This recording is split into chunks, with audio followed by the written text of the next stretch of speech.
Weather.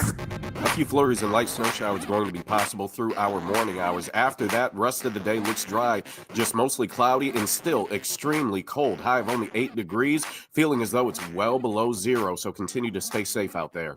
With your Storm Track 3 forecast, I'm meteorologist Ronald Williams. Kansas Fan Headquarters, 97.5 and 1240 KFH Wichita, KNSS HD2 Clearwater, and Odyssey Sports Station. Hey Wichita, it's Jacob Albrock. Stay right there for the latest breaking in sports talk. It's Sports Daily coming up next exclusively on 97.5 and 1240 KFH. I'm Colleen Wolfe with NFL Network Now on the Westwood One Radio Network. The NFL's franchise tag window is officially open. Over the next 2 weeks, each team may designate one player set to become an unrestricted free agent to play on the franchise tag for the 2025 season. In Carolina, the Panthers have re-signed quarterback Andy Dalton to a 2-year deal that will keep the veteran as a backup behind Bryce Young.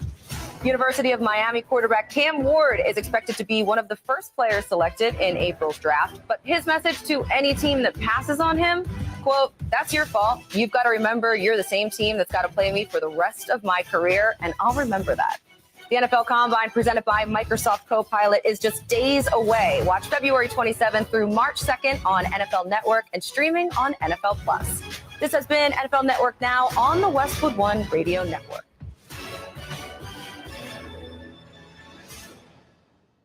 This is the story of the one who, as a maintenance specialist for a historic high-rise, knows that vintage charm historically needs constant attention.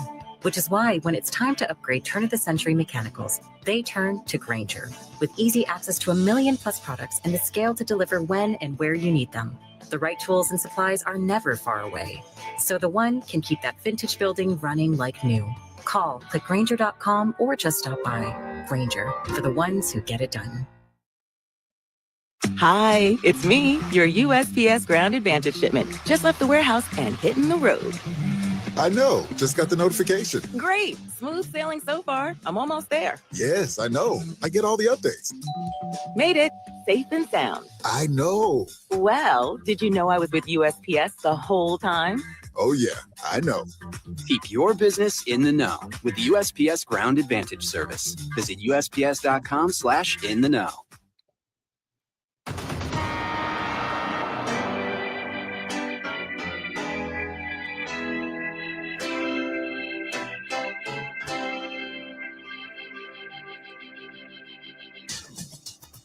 Now, from Wichita's most listened to sports radio, 97.5 and 1240 KFH. This is Sports Daily with Jacob Albrock and Tommy Kester. All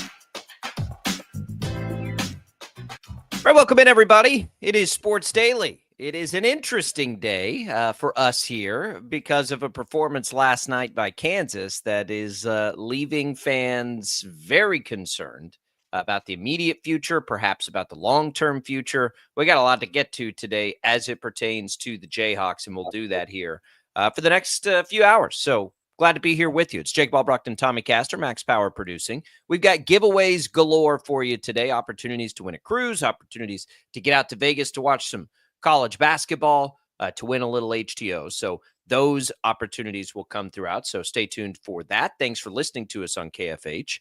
97.5 FM over the air here on the Odyssey app. Thanks for watching us on our video streams on 12 News Connected. You can reach out and comment with us on YouTube, on X today. Glad to have all those opportunities for you. Tommy, it's funny. One of our real good KU fans, tweets us to ask us to please only talk spring training today, or how Tiger Woods got the wrong club last night in the simulator league that they've got going on. Anything. But KU today, which, of course, we cannot oblige. Well, look, I would have rather watched 2 more hours of the TGL Simulator Golf League that came on before the Kansas game last night. I would have rather ESPN just did that all night long than subjecting everybody to what we ended up seeing in Provo last night. It was a disaster of epic proportions for Kansas. You and Bill Self, I think, agrees with you. He'd have much rather seen that too. It is, I think, and we got hyperbole here because it just happened, but it probably feels like the worst regular season loss of Bill Self's tenure at Kansas. It was an embarrassment, and by the number it was, right. It was the biggest loss, but I mean, like, more than just the score. When you consider where things are going and what was sitting there for them, to have that happen at that moment that's to me the disaster. Like, BYU comes out and shoots the lights out like they did. And I know a lot of that was self-inflicted. Like, okay, fine. That wasn't it though. Right. We can all see it. Like, it's all very obvious now. Some of the things people were saying quietly about the psychology of this team are now very front and center. We will dig in again. We have Shreyas Laddha coming in the next hour to help us with that too, which will be good because that's the thing now. Like, what on earth does this mean for this team? Because this isn't now just like an ability on the court, a rotation, a minutes, a limitations physically. This has spiraled into something much larger, as to Bill Self saying last night after the game, basically, we got to get away from each other. Like, we just need some time away. And I appreciate the honesty because we can all see that. Like, that this is spiraling out of control. So we'll talk about it in the immediate future. We'll talk about it in the long-term future. I don't even know what to say. I mean, but it's out there and it's bad. It's real bad.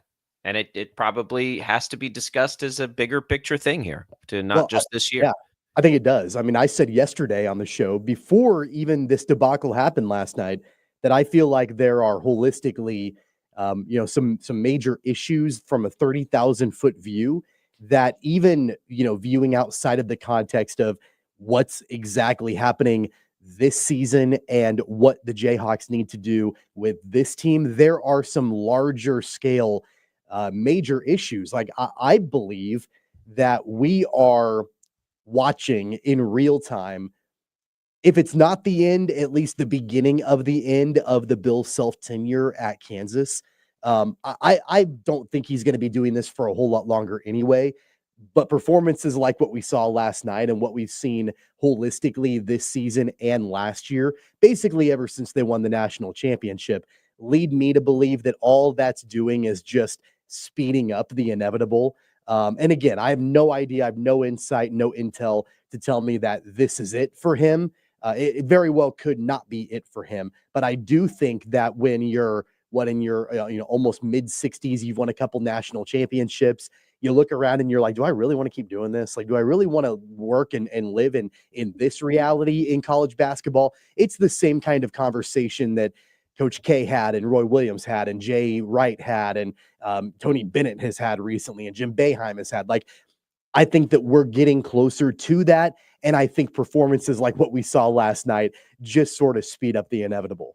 Yeah, look, I think that's way too speculative. I think there are plenty of old guys that are doing it. I don't have and I don't mean that. I don't mean that because you're not the only person saying that. What I mean is, like, there are a lot of old guys that are fine, and I don't think that I've had any indication to the same degree those other guys you mentioned there, like, they were kind of like vocal opponents to all these changes. Bill Self's never been that, and so I think more than anything, and I mean this with all the love in the world, I really do. I think KU's fans are very spoiled to never have to go through things like this, basically in any individual season for 20 years. Like, this stuff happens. Kansas's greatness, Bill Self's greatness, has been the consistency at which this kind of stuff never happens. Like, they just don't have years where they're not at the top. Like, they don't. And that's what I think is so jarring to so many KU fans. Is like, now we're at this kind of at 2 years in a row. Like, what in the world? But to me, it's the same group of players. Like, it's the same. I think you just answered your own question there about how Kansas fans don't deal with this sort of thing. Like, they've never really had to in the last 2 decades. And it's because Bill Self has always been able to coach his way out of it and to get the most out of players that, maybe are not always the most physically gifted, but he's always able to get the most out of them. He's not able to do that this year. That's a difference. That's a change. And I think that if I were Bill Self, I would be like, man, like things are different now. I'm not sure that this is what I want to do for a long time in the future. And maybe he can work his way out of it, maybe with a brand new roster next year. And let's be real, it's going to be a brand new roster. Make no mistake about it. Next season, maybe that invigorates him. Maybe that challenge invigorates him. But I could also see it going the other direction where he's just like, man, this isn't for me anymore. Yeah, I'm the opposite. I think he's too competitive to let this be the end for him. I just don't. I think he still loves this, and that's the thing. I don't know that those other coaches you mentioned. I don't know that bench last night or after the game. He doesn't. He loves college basketball. He loves coaching. He doesn't love this current moment. Nobody does. But we'll dig into this a lot as we make our way through today. Chiefs salary cap news, sort of. We'll try to dig in a little bit. It gets very confusing when you start talking about tagging and what it all means. The report is that they don't intend to franchise tag anybody, which it doesn't actually surprise me. I don't know who they'd franchise tag, but we'll get into that reporting and look at the roster and see if that would have made sense for anybody or if that alters anything we sort of see potentially happening with them. And then we'll get around. Look, we'll look around the NFL. We haven't spent a lot of time on that this week because we've had so much college basketball early in the week. But there are interesting things happening at quarterback and a few other places. So we'll take a dive into all of it today as we make our way through Sports Daily. It's crazy that, we're not going to have Shocker basketball still until tomorrow. It's been a long time off for the Shockers, but maybe we've got some Shocker talk in there as well. We'll come back. We'll dig into the Jayhawks next on Sports Daily.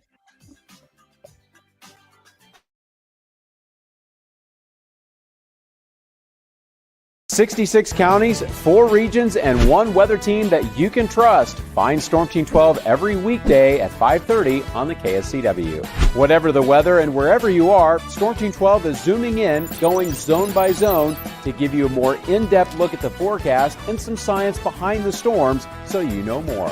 We're focusing on the forecast so you can focus on what's important to you. Storm Team 12 Weather Focus, 5:30 on the KSCW.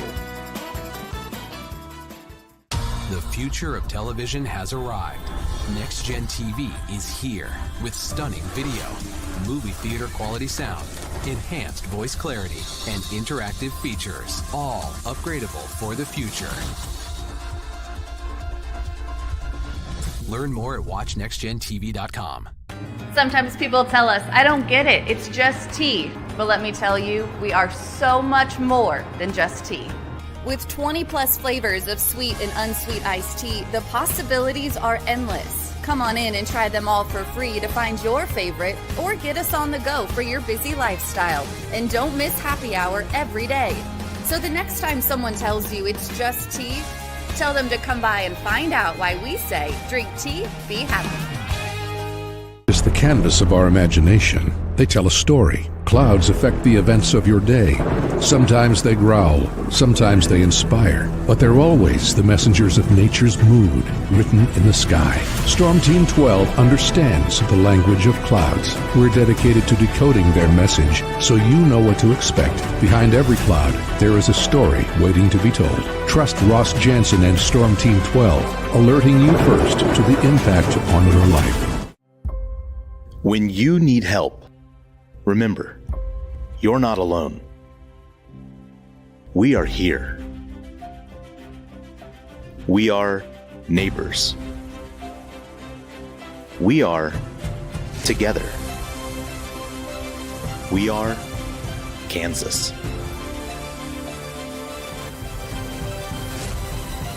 We are 12 News. What is GMFB Overtime? It's Peter, Jamie, Kyle, and Akbar breaking down the NFL 5 days a week. It's okay to be excited. It's this, that, and a whole lot of... It's football for everyone. Weekdays at 10 a.m. on KSCW. Are following a breaking update. Every day, all day, stream the stories that have you talking near and far. Whoever is behind the wheel of this bus is not stopping. From hundreds of local reporters and meteorologists spanning the country. Chaos here this morning at the UW campus. Search LNL for the all-new Local News Live streaming app. Make yourself known now. 310-01 in traffic pursuit. Oh my God, here. Investigate TV Plus begins with real people. We investigate stories that impact you And inspire change every day. Something is broken. Real problems. Why are they hiding it? And real solutions. My daughter was dying in front of me. What was your reaction when he said that? Investigate TV Plus, weekdays at 3:30 p.m. on KWCH. Sometimes people tell us, I don't get it, it's just tea. But let me tell you, we are so much more than just tea. With 20 plus flavors of sweet and unsweet iced tea, the possibilities are endless. Come on in and try them all for free to find your favorite or get us on the go for your busy lifestyle. And don't miss happy hour every day. So the next time someone tells you it's just tea, tell them to come by and find out why we say drink tea, be happy. Mornings are busy. We're here to make your mornings better. We report the stories that affect you. 3 more hospital lives from contaminated apple juice just a day after the FDA issued a recall. We're here to make your mornings better. Closing east and westbound lanes of K96 for repairs. With 12 News, you're prepared for your whole day. Scattered thunderstorms across the state into the afternoon.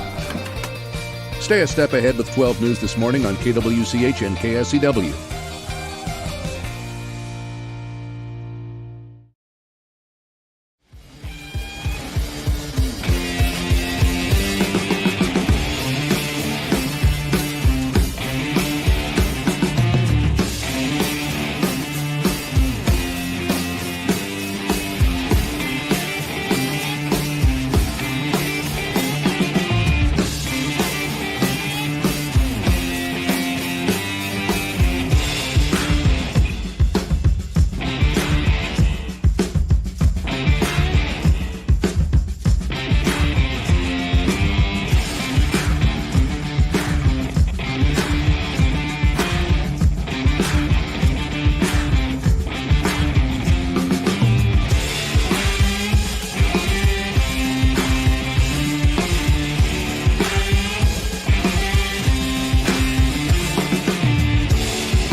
Welcome back in, everybody. Glad to be here with you on Sports Daily. Your legend begins aboard the Disney Destiny, the all-new ship from Disney Cruise Line, sailing November of 2025. Log in, listen to KFH on Odyssey for a chance to win a trip for 4 to set sail on the Disney Destiny in this national contest. All you need to do is listen for an hour on the Odyssey app. Find out more at kfhradio.com.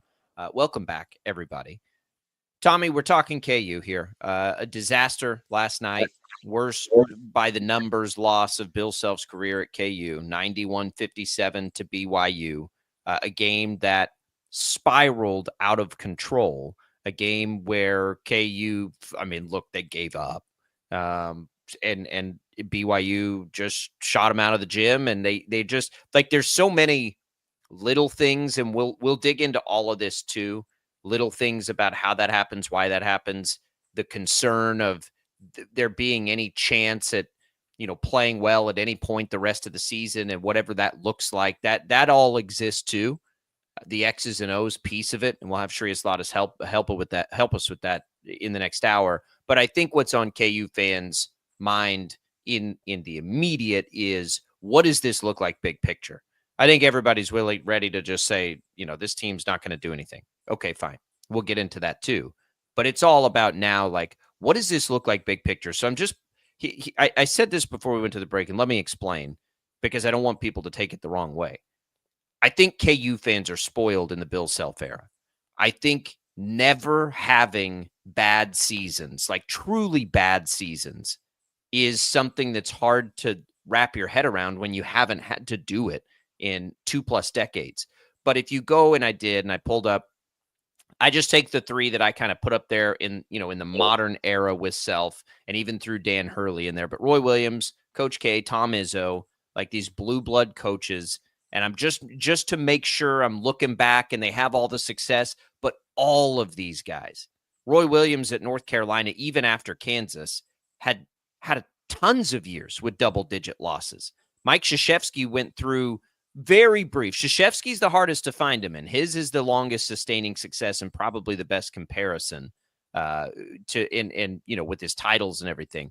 And then Tom Izzo, we know, has these frequently too, where they'll have years. I mean, Tommy, the 4 years before this year, Michigan State's lost double-digit games every year. Their finishes in the Big Ten are 8th, 7th, 4th, and 6th, right? So, like, coaches go through this stuff. Bill Self just never has over-sustained. And so I bring all that up just to say big picture, because I don't know, like you don't know what Bill Self's thinking in that regard.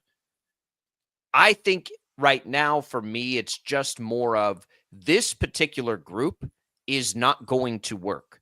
And if you take away this particular group, you take away probably the 2 worst seasons Self has had at Kansas. And so is it them or is it him? It's them. Like, it's them for me. And so I think that's where I land today. Like, it's a combination. I mean, who put the team together? Who put the team together? And who decided? Of course. Who decided after 11 losses a season ago to run it back with Dickinson, Harris, and Adams? I'm not saying Bill Self doesn't deserve criticism and all this. Of course he does. What I'm saying is the reasons for the struggle are more on the players than it are that Bill Self can't coach in the modern era of college basketball. I don't think that that's the case. I don't think that that's for a lot of people. I'm not sure that that's even in the realm of what they're thinking about right now. I don't think that there's this thought about, oh, Bill Self just can't cut it in, today's college basketball. I don't think that for a lot of KU fans, that's the narrative right now. I think it's Bill Self has had let's just be honest, a pretty poor few years of bringing in players in the offseason. I mean, remember how highly regarded and highly touted Hunter Dickinson was. I mean, at the time, it's 2 years. Same, and it's the same players in those 2 years. I'm talking about multiple off seasons here where, Hunter Dickinson at the time was regarded as maybe the best transfer player ever to enter the portal, right? And, that's not necessarily on Bill Self that Dickinson hasn't really lived up to that. And I think it's fair to say that Dickinson hasn't really lived up to that in his 2 years wearing a Kansas jersey. I don't think that, you go and you look at what guys like Rylan Griffin and AJ Storr did at their respective schools, and you look at that and you're like, all right, cool. Like, those guys can come in and help Kansas immediately, and they haven't. I think that's on both the players and the development from Bill Self. Like, I think that it's a combination of multiple things. So yeah, I'm not gonna just like pin it on one side. I think there have been epic failures of massive proportions on both the side of the players and the side of the coaching staff. I agree. Everybody deserves criticism for what's happening, but I don't think, because I don't want to be revisionist either. I loved the roster going into this season, plus Storr and Griffin, because what it appeared was that after last year, when they flat just weren't talented enough, right? After Arterio Morris went through his stuff, and it was like, man, they've got a talent. They just lack the talent to get it done. That's what it appeared like last year. Well, then they go in and they replace that talent with some talent, right? Or they replace those players with some straight up legit talent, and it still doesn't work. So then it's like, okay, this is, but like everybody and their dog, I think, recognizes and realizes that the only way that new talent coming in was going to work with the existing players is that they were going to have to switch up the way that they deployed that talent. And sure, like I'm not saying that guys like Griffin and Storr deserve a pass. They've been at times flat out awful for this team this season. Awful last night. AJ Storr is unplayable. Like, you can't even put him on the court right now. That's on him. But also, I don't think he's been put, and I don't think Rylan Griffin's been put. I don't think that these newer guys have been put in great positions to be successful either. It's like they have a really short leash. They play a couple of minutes, they make a mistake, they're back on the bench.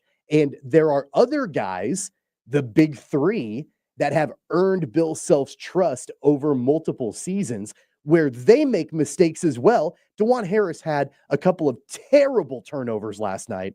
He's not getting his butt back on the bench. He's playing 35 plus minutes because they have to have, like, there's kind of a double standard here. And that happens in every program.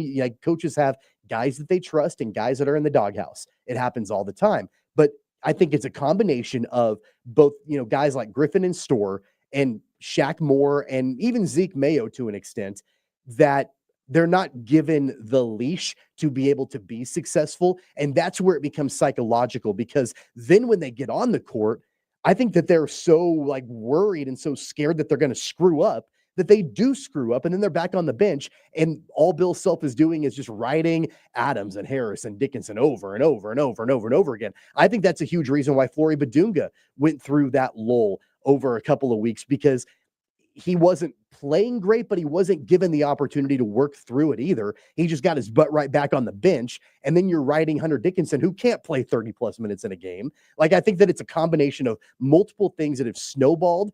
And now we're here and we're trying to dissect all of this. And I think it is. I think it's different for each player. Badunga's a freshman. That's not abnormal, right? To have that. And it's certainly not abnormal for Bill Self, who has always leaned on his experienced players. We've said for years, Bill Self, and this, prior to the last couple of years, as this thing has just gotten crazy in the portal, to me has always been the best balancer of program building and blue chip, short-term additions. He's always, to me, blended that the best. I think it's a big reason their floor has been so high, is because they've always had a ton of experience and guys that know the system on all the time. They've always had that. Well, that's to me, if we're talking big picture, that's what gets really interesting. I mean, maybe you build this program around what next year? Flory Badunga and maybe Rylan Griffin, maybe, or probably not Rylan Griffin. Rylan Griffin. That's what's going to be, to me now, very interesting, is how does that look? And now can we see that work? And we need more time than one particular group of players to make some proclamation on whether Bill Self can still do it. I've heard that and read that from KU fans. There are, and to me, it's way, way, way, way, way too early. I look at it for sure more as, this group doesn't have it, and they haven't had it for 2 years, and they got too much time, basically, and that's why you're dealing with what you're dealing with. But and then it goes back to the X's and O's. The infuriating part is sometimes they do have it, though, right? Sometimes they do, and most of the time lately they have. When they beat Iowa State, when they beat Duke, when they did. No, what I'm saying is this same group of players at times, X's and O's wise, has had it. But then you see game like last night, and I don't know what the exact number is. There was a 5-minute stretch or something in the first half where BYU doesn't score. Game minutes. And KU does nothing. KU is so bad right now offensively that I think when they're out there, they just give up. Right? They can't get anything offensively, and then it bleeds over. And BYU, man, that color guy last night was crushing it. He painted that picture so well of within a game, just how wild it is to see a team not even try to defend anything in that game. Rick is chiming in Rick has had an issue with the transfer portal era, but asks the next time we'll see Christian Brown or Baji. It's impossible in this environment.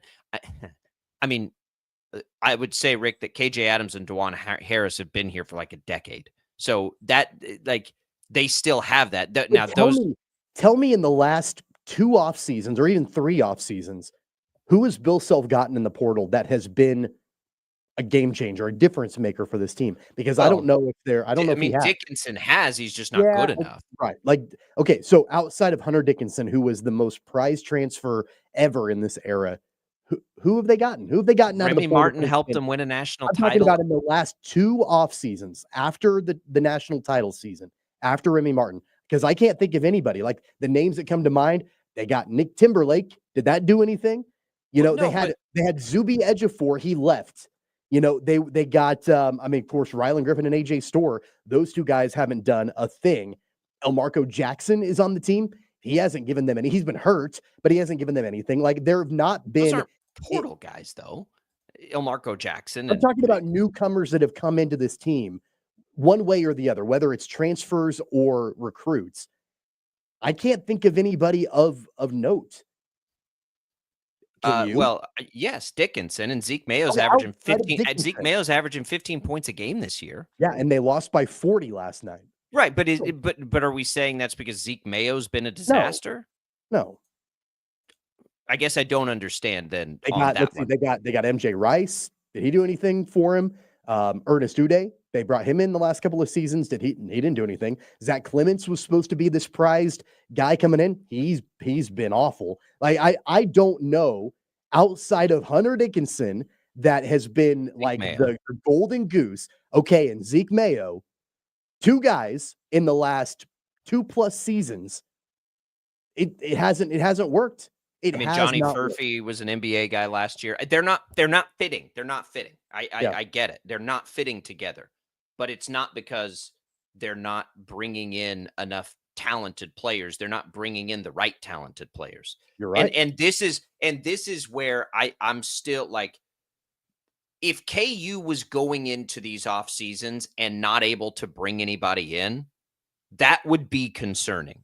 But they're still getting, prized players in the portal. They're just not the right ones, obviously, collectively, the last couple of years. But they're still getting, it's not quite pick of the litter. They're just not picking right? And so, again, to me, like, all of this big picture stuff, like, I need another year. Let me just put it as bluntly as I can. I need a year without Hunter Dickinson. Hunter Dickinson's the problem. And he's the most talented guy they brought in. Okay, he's not a Bill Self player. He can't defend. He's slow. He's not athletic at all. He's not a Bill Self player. He can't rebound. He's so gifted down low offensively that it has masked the elephant in the room in that he is not the player Bill Self can win with. Flat out, period. And he has been such a focal point because he is so gifted in what he does that it is, to me, been very distracting to the fact that they need a reset from him so badly. And now we're seeing it as loudly as we can see it. We're seeing reports that everybody else is like yelling at each other and the coaches, and then they're like, where's Dickinson? Like, you can't not be the leader of this team. And I don't like it. The leader. He's never been the leader. I know, and that's a big problem. And I don't like attacking college kids, even though he's not. He's a grad student. He's like 22, 23 years old. Like 48 years old. What I'm saying is, like, I don't want to put all that, but to me, like, that's been the problem. I've been telling you that since the Duke game, that I got a problem with his vibe. I don't like it. Like, it hasn't worked for me, and I don't ever really get into that too publicly, but man, I think they've got a Hunter Dickinson problem. If I'm being 100% honest. I think it even goes further than that. And because I don't think that you're wrong as far as his vibe and as far as his lack of leadership, his lack of, whatever you want to call it, that you're right there. But I think it goes a step further when you're actually talking about the game plan on the floor. I think that it is absolutely coaching malpractice after what we saw a season ago for Bill Self to look at Hunter Dickinson first off, and then beyond that, DeJuan Harris and KJ Adams, and say, you know what? We just need to change the pieces around them and we'll be good. Because I think everybody in the entire world saw them lose 11 games last season, and in the way in which they did it, and look at those three guys and say, yep, we just need to add some supporting pieces around them and we'll be okay. I think that's coaching malpractice, because you and I talked about this last night as the game was going on. Nobody on any team in America views KJ Adams or DeJuan Harris as an offensive threat. KJ Adams was playing the 3 last night. Bill Self put him on the perimeter, and everybody gave him 20 feet. Like, he's not a deep offensive threat at all, but he's in that position on the perimeter. And what that does, and nobody thinks DeJuan Harris is an offensive threat either. So it allows opponents defensively to collapse on Hunter Dickinson.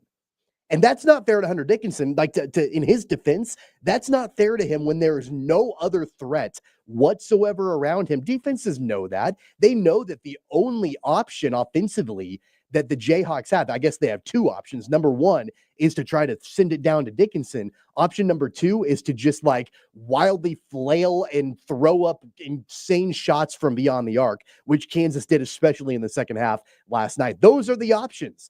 And so it is malpractice to look at those three guys at the end of last season and say, I think we're okay. Let's just go and get a couple of other transfers in here and we'll be fine. Because I don't know if Bill Self was watching the same team a season ago that the rest of us were. Those three are not fine. They weren't fine a season ago, and they're not fine this season. Whether you're talking about their play on the court, their attitude, their intensity, the way that it's not working, it's not gelling, and it's comprehensive. There isn't one thing that you can just pin it on. I think that there are a lot of symptoms. And one of the things that I thought about last night, you and I were talking about this too. If Kansas needs a bucket, who do you go to? I don't know. They need a stop. Who do they go to? I don't know. They need a rebound. Who do they go to? I don't know. Yeah, let's continue this on what you just said. We'll continue the conversation because we're right up against the break. It's Albrook. It's Caster. Thanks, Prairie Fire Coffee, for keeping us fueled up. We'll be right back.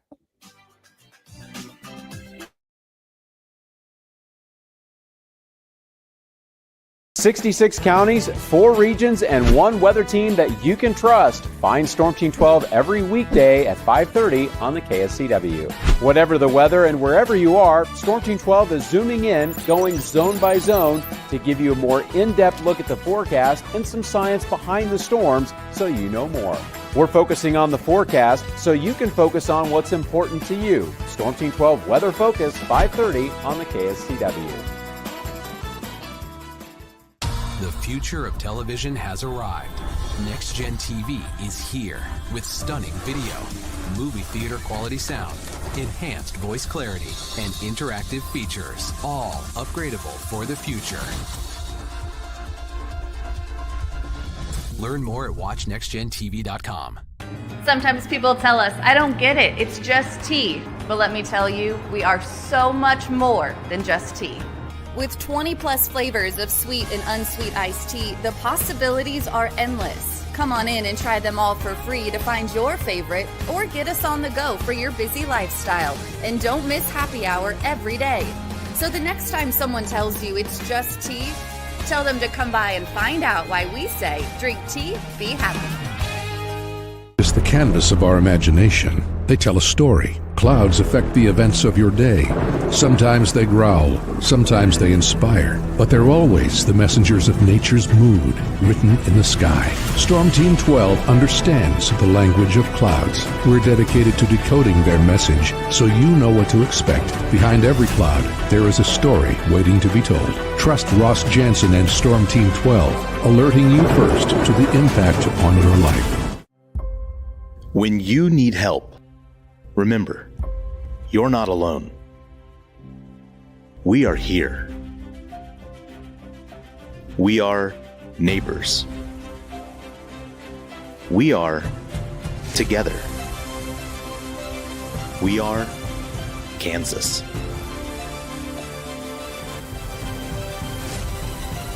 We are 12 News. What is GMFB overtime? It's Peter, Jamie, Kyle, and Akbar breaking down the NFL 5 days a week. It's okay to be excited. It's this, that, and a whole lot of... It's football for everyone. Weekdays at 10 a.m. on KSCW. Are following a breaking update. Every day, all day, stream the stories that have you talking near and far. Whoever is behind the wheel of this bus is not stopping. From hundreds of local reporters and meteorologists spanning the country. Chaos here this morning at the UW campus. Search LNL for the all-new Local News Live streaming app. Make yourself known now. 31001 in traffic pursuit. Oh my God, here. Investigate TV Plus begins with real people. We investigate stories that impact you and inspire change every day. Something is broken. Real problems. Why are they hiding it? And real solutions. My daughter was dying in front of me. What was your reaction when he said that? Investigate TV Plus, weekdays at 3:30 p.m. on KWCH. Sometimes people tell us, I don't get it, it's just tea. But let me tell you, we are so much more than just tea. With 20 plus flavors of sweet and unsweet iced tea, the possibilities are endless. Come on in and try them all for free to find your favorite or get us on the go for your busy lifestyle. And don't miss happy hour every day. So the next time someone tells you it's just tea, tell them to come by and find out why we say drink tea, be happy. Mornings are busy. We're here to make your mornings better. We report the stories that affect you. 3 more hospital lies from contaminated apple juice just a day after the FDA issue a recall. We're here to make your mornings better. Closing east and westbound lanes of K96 for repairs. With 12 News, you're prepared for your whole day. Scattered thunderstorms across the state into the afternoon. Stay a step ahead with 12 News this morning on KWCH and KSCW.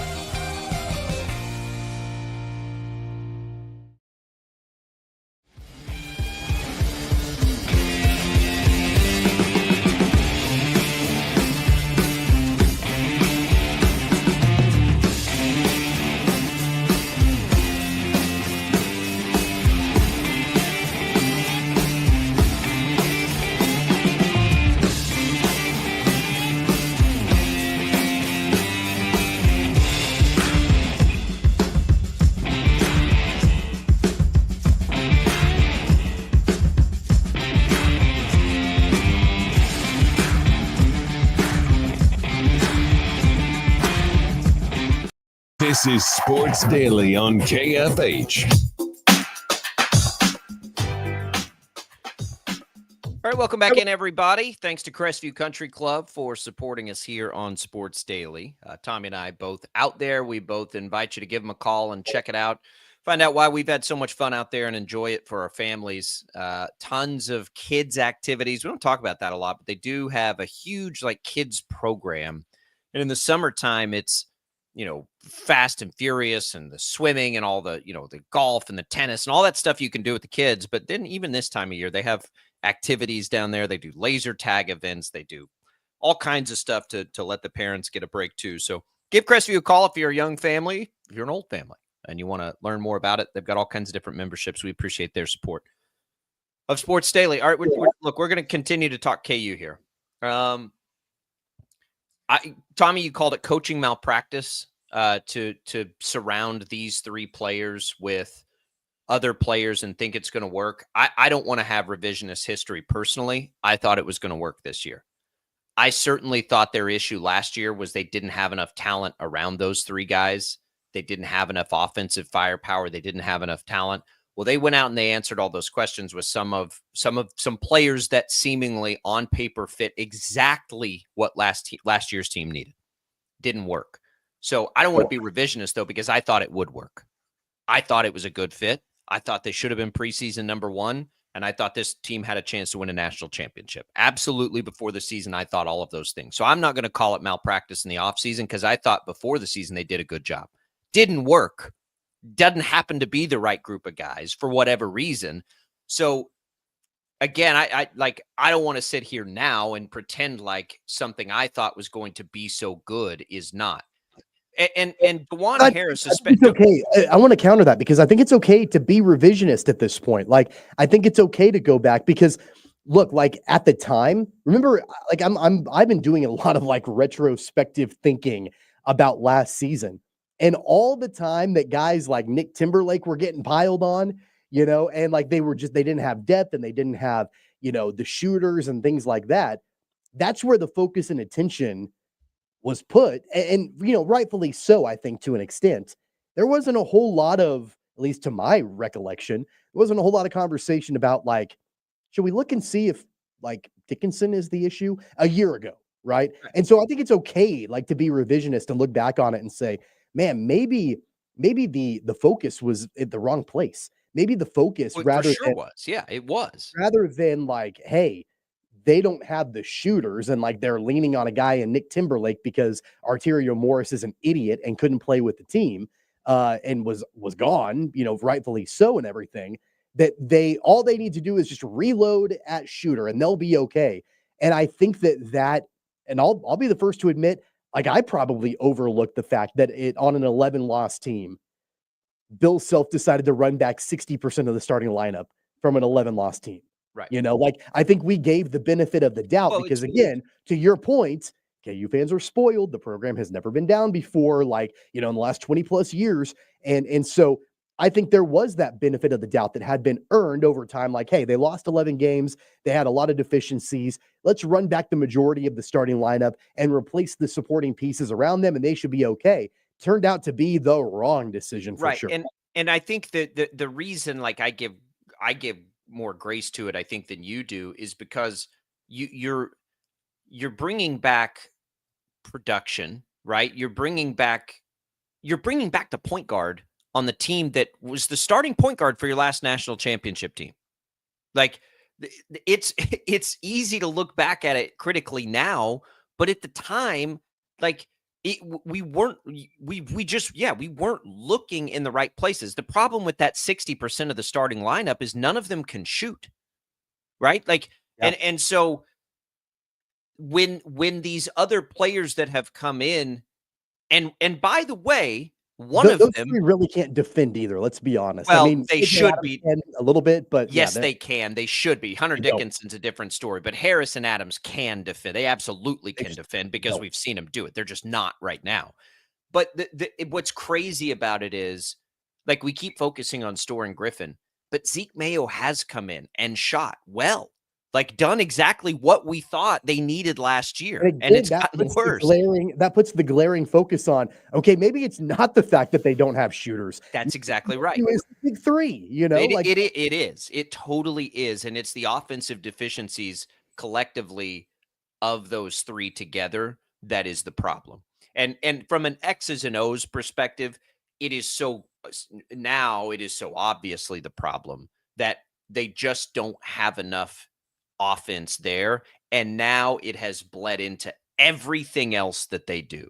Last night it bled into the way they were defending or the effort they were giving in that particular game. There was obviously a psychological component to that also that that's out there, and Bill Self basically alluded to it after the game and saying, we got to get away from each other. This has been a really bad trip. We are also, by the way, you said it has bled into other areas, psychologically, defensively, all these different components, and you're spot on that. Here's an area, and again, this goes back to my original point at the very beginning of the show when I said I wouldn't be overly shocked if Bill Self just decides to be like, look, I don't know if this is what I want to do anymore, because it has even trickled into lineup decisions for Bill Self. He is grasping at straws. The GOAT in the game right now, the dean of college basketball right now in Bill Self, is grasping at straws with his lineups, trying to figure out a way to make it work and tinker his way through it. Case in point, the starting lineup last night, he put 3 bigs in the starting lineup against a BYU team, and we saw it last night, that just want to launch it from 3. And he started, and I know the starting lineup didn't last very long, don't get me wrong, but he started KJ Adams at the 3, Flory Badunga at the 4, and Hunter Dickinson at the 5. That's flailing and grasping at straws. Well, and it's trying to find anything that will work, like any kind of spark whatsoever. Like it's even trickling down to that. But what is he supposed to do, right? Because he gets a better alternative. He gets a ton of crap for not changing the lineup up. So then he does. But you look Bill Self is not against the team that it just like wants to launch it from 3. Because you're trying to go strength versus strength. You're trying to push them around, and if they shoot well, it obviously doesn't work, and it wasn't going to because they were shooting well. But otherwise, like, you'll get all the rebounds, you push them around down low, you build your offense down low. Like, you're just trying something. But he's got to try. Bill Self's not going to give up on this season.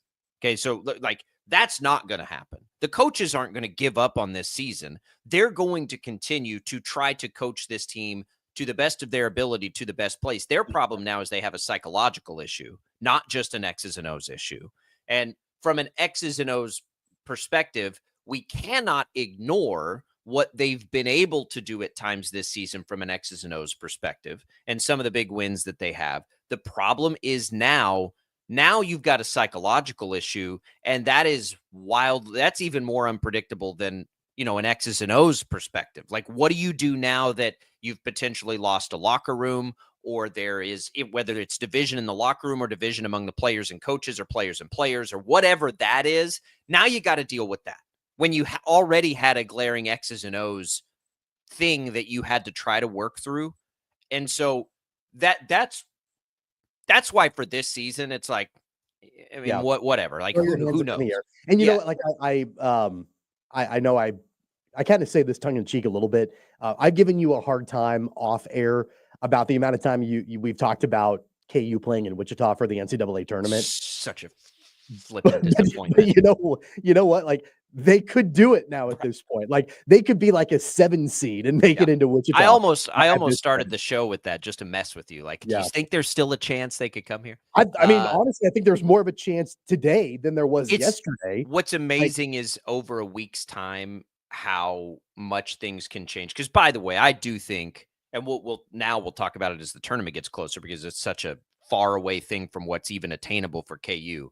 But it is wildly disappointing that the preseason number 1, when that's coming to your hometown, and your hometown is like not depending on it, but really counting on what you saw the last time the tournament was here, which was packed arenas, which was packed practice games, which is the big reason the NCAA has made a commitment to come back to Wichita.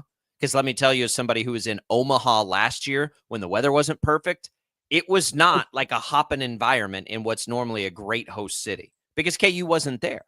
And so, like, that really, really, really, really, really sucks. Like, it sucks hard. And I feel bad for the businesses that have already made the investments that they're making. And look, it all now, you hope you get 4 or 5 really good fan bases, which is very much in the cards and very much on the table. And people will show out, and it'll still be a great event, but it ain't going to be the same as if KU was down there. It's just not. But my point is, I think that they could at this point. Like, I feel like they could, as like a 7 or 8 seed. Could make it. I've never hoped for that sort of, like, and I use the word collusion as a joke because it would just be luck of the draw at this point. But if there was ever a time where the NCAA really did want to reward like KU with some special favorite treatment, God, I hope it's this year. I really do. Because even if they're gonna go be a first round exit, I'd rather it be in Wichita than Rhode Island. I mean, I do think that we could be looking at a scenario where Kansas could enter the tournament without 20 wins. In fact, they could potentially end the season without 20 wins. Well, they have 17 right now, and they play Oklahoma State at home. So you've got you should get that this weekend. You should. That might be their final regular season win. They go on the road at Colorado. Colorado's not good, but remember, Colorado pushed them to the brink inside Allen Fieldhouse not that long ago. And then you've got Texas Tech on the road at Houston and back at home against Arizona. And the tournament. I think they'll get to 20. I think they'll get to 20. 20 is probably the number. 20 is probably the number. But I need the response to last night, because if there's not a good response to last night, then I'm right there with you. But I need the response from last night. There is still, and I'm an optimist, and I know you can jump through the screen at me. Now let's see how they respond to the lowest point, perhaps, of any regular season for Bill Self. Like, how does this group respond to what happened there on this Utah trip? Let's see that, because now it's a psychological game, right?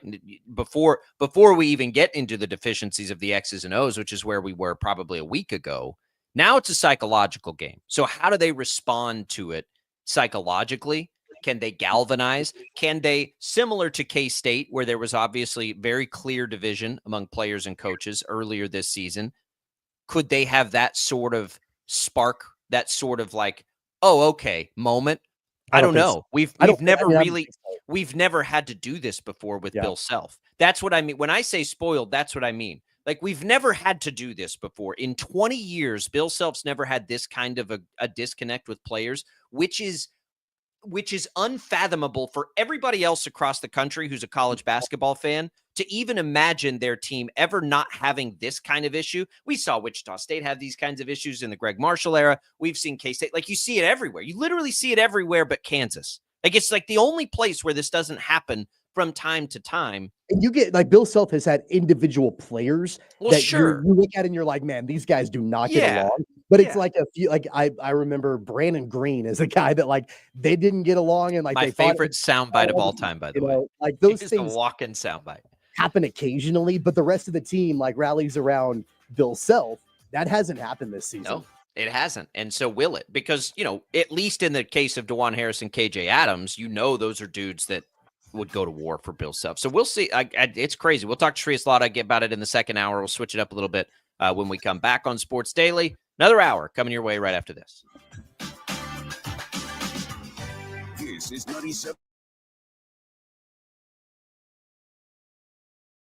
66 counties, 4 regions, and 1 weather team that you can trust. Find Storm Team 12 every weekday at 5:30 on the KSCW. Whatever the weather and wherever you are, Storm Team 12 is zooming in, going zone by zone to give you a more in-depth look at the forecast and some science behind the storms so you know more. We're focusing on the forecast so you can focus on what's important to you. Storm Team 12 Weather Focus, 5:30 on the KSCW. The future of television has arrived. Next Gen TV is here with stunning video, movie theater quality sound, enhanced voice clarity, and interactive features, all upgradable for the future. Learn more at watchnextgentv.com.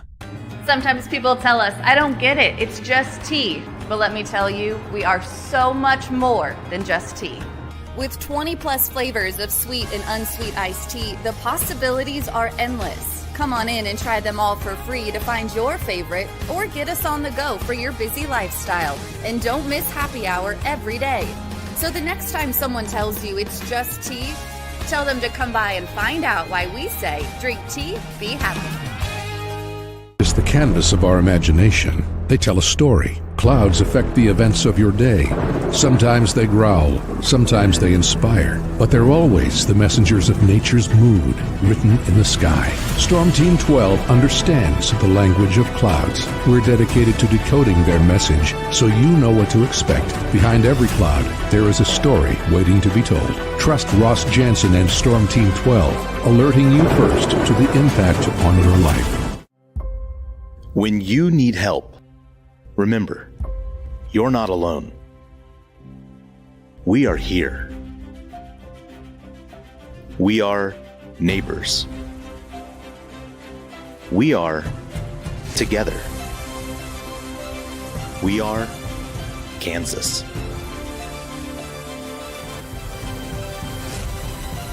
We are 12 News. What is GMFB overtime? It's Peter, Jamie, Kyle, and Akbar breaking down the NFL 5 days a week. It's okay to be excited. It's this, that, and a whole lot of... It's football for everyone. Weekdays at 10 a.m. on KSCW. Are following a breaking update. Every day, all day, stream the stories that have you talking near and far. Whoever is behind the wheel of this bus is not stopping. From hundreds of local reporters and meteorologists spanning the country. Chaos here this morning at the UW campus. Search LNL for the all-new Local News Live streaming app. Make yourself known now. 310-01 in traffic pursuit. Oh my God, here. Investigate TV Plus begins with real people. We investigate stories that impact you. And inspire change every day. Something is broken. Real problems. Why are they hiding it? And real solutions. My daughter was dying in front of me. What was your reaction when he said that? Investigate TV Plus, weekdays at 3:30 p.m. on KWCH. Sometimes people tell us, I don't get it, it's just tea. But let me tell you, we are so much more than just tea. With 20 plus flavors of sweet and unsweet iced tea, the possibilities are endless. Come on in and try them all for free to find your favorite or get us on the go for your busy lifestyle. And don't miss happy hour every day. So the next time someone tells you it's just tea, tell them to come by and find out why we say drink tea, be happy. Mornings are busy. We're here to make your mornings better. We report the stories that affect you. 3 more hospitalized from contaminated apple juice just a day after the FDA issued a recall. We're here to make your mornings better. Closing east and westbound lanes of K96 for repairs. With 12 News, you're prepared for your whole day. Scattered thunderstorms across the state into the afternoon. Stay a step ahead with 12 News this morning on KWCH and KSCW.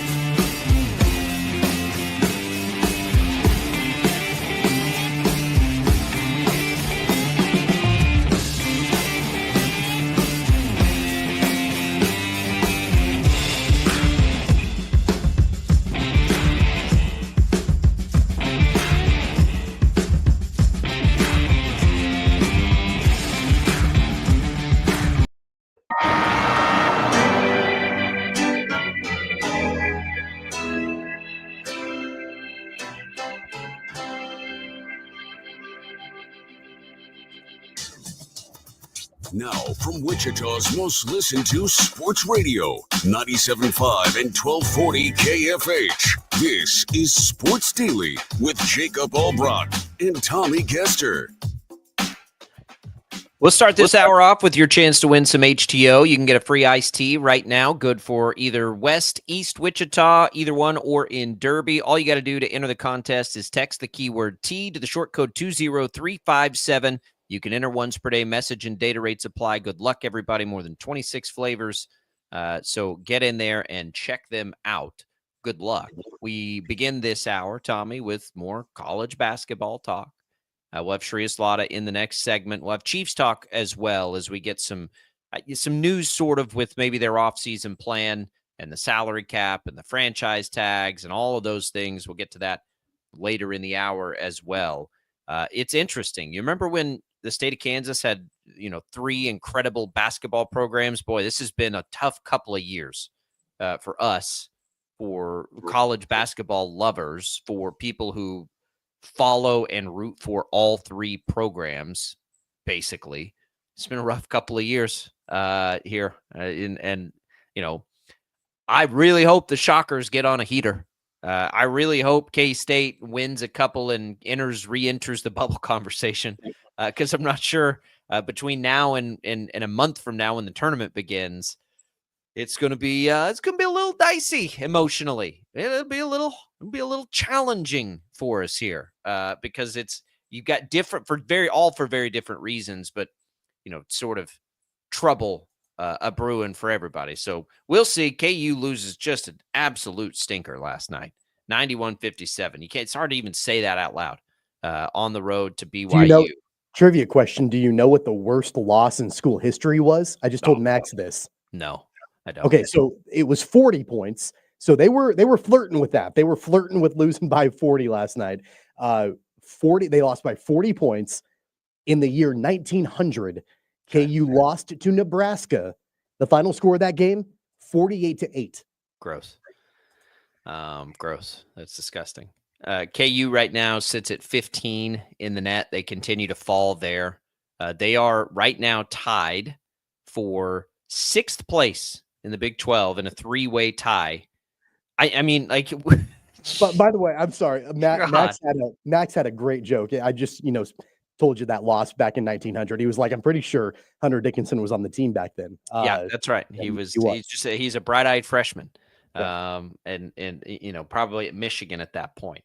Boy, it does, like, it makes it so hard, like this era. It is so difficult because you land a player like Dickinson and he can sneeze 16 points and 8 rebounds and it just isn't working. And then you get like, oh, good, you're going to come back as a grad student. And everybody's excited, but it's like, like what a strange concept now. I try to think back, like, what would you do in the old days? When let's go back to last year and pretend, because two of the three were lifers in the KU program, and just like the experience coming back, like what would have happened in the old days if you had productive experience coming back that clearly wasn't working? Like, what would you have even done? Like, it's such a strange. This problem is so bizarre to even like try to grasp right now that it didn't work again. But what could you have done differently? Told those guys they can't come back? I mean, I guess. Like, it's weird. It's a weird thing. And it's like, oh man, all these new players, it's the transfer portal and it's all this stuff. And I'm like, I don't know about that. Like, it's kind of not that, it's kind of the other players now that we're seeing have created this issue for 2 years. I mean, Dickinson obviously was a transfer portal guy, but he's not a one and done. He's been 2 years in the program now, like all these things. Crazy. Like, it's a strange, like, this whole dynamic for KU is just very weird. Yeah, a lot of other things have happened. Like, we've talked about the number of losses and how that's setting records for KU in a bad way and all these different things. I mentioned this before. I think I said this yesterday on the show, that since Thanksgiving, KU, they were 1-6 against teams that were projected to be in the NCAA tournament. Well, of course, now they're 1-7 with the loss to BYU, because BYU, they're projected to be a tournament team. But let's even add K-State in there. K-State's been very fringy on the bubble, like that sort of thing. So you can add another win, so 2-7, but then you have to also add a loss because KU lost to K-State in Manhattan. So 2-8. They're 2-8 against teams that are projected to either be in the NCAA tournament or on the fringe. 2-8. And both of those wins, one was against Kansas State, the other one was against Iowa State. The other time KU played those two teams, they lost to them. So even the two teams they've gotten wins against, they've also lost to. So 2-8 against either tournament or fringy bubble type teams. Here's some optimism for you, college basketball fans, as you're talking about the fringe and bubble teams, and KU not winning now for 8 games, 2 games in a row, which is another just crazy thing to think about. No matter who it is, they haven't won 2 games in a row in 8 games in 4 weeks, basically. If you look at what the Big 12 mess is going to be when it comes to tournament time, like it is, you've got 14 of 16 teams, Tommy. 14 of 16 who by net alone, you could say with 5 games to play, are bubble type teams, right? Any of that group of 14 goes on a 5, 6, 7 game heater here and could absolutely play their way into the tournament. That is, you want to talk about a wild and crazy finish to the college basketball season. And this is probably more of a K-State conversation.